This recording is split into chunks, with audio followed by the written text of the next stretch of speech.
Circle വന്നിട്ടുണ്ട്, വിളിക്കുന്നു. ഓഹോ, ഇത്ര നമ്പർ ഒന്ന് വരാൻ പറയാറില്ലേ സർക്കിൾ? ആളും തരം അറിയാതെ കൈപൊക്കിയാലേ പൊക്കിയെടുത്ത് കോർപ്പറേഷൻ പിപ്പെ തള്ളും. എന്താ സംശയമുണ്ടോ? അയ്യേ, നിങ്ങളത് കാര്യമാക്കിയോ? കലാകാരന്മാരായതുകൊണ്ട് തമാശ പറഞ്ഞാൽ മനസ്സിലാവുമെന്ന് വിചാരിച്ചു. എന്നെ പോലെ തന്നെ സർക്കിൾ എലിയാ സാറും കലാകാരന്മാരെന്ന് വെച്ചാ ജീവന. ജീവൻ എടുക്കാതിരുന്നാ മതി.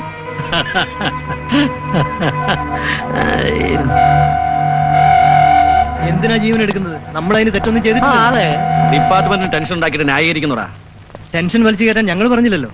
അഭിനയവും കഴിഞ്ഞ് സമാധാനപരമായി വാടക ജീപ്പിൽ പോയ ഞങ്ങളെ ചേസ് ചെയ്ത് പിടിച്ച് ഡിപ്പാർട്ട്മെന്റിന്റെ പെട്രോൾ ഇറച്ചി എന്തിനാ? യൂണിഫോം ഇട്ടാണ് റോഡിൽ കൂടെ നടക്കുന്നത്. നിന്റെയൊക്കെ അഭിനയം ഉണ്ടല്ലോ, അതങ്ങ് അങ്കമാലി മതി. അങ്കമാലി അതെവിടെ? എന്റെ സ്റ്റേഷൻ അതിർത്തി കിടന്ന് വിളച്ചിൽ കാണിച്ചാലുണ്ടല്ലോ, സൂര്യനെ കാണിക്കല ഞാൻ, ചന്ദ്രനെ കാണിക്കോ?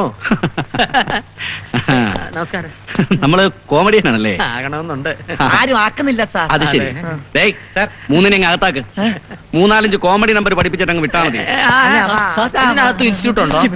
ധൈര്യോടെ പിശാച്. ആ, വാ വാ വാ, കേറ് കേറ്. ഞാനൊരു കോമഡി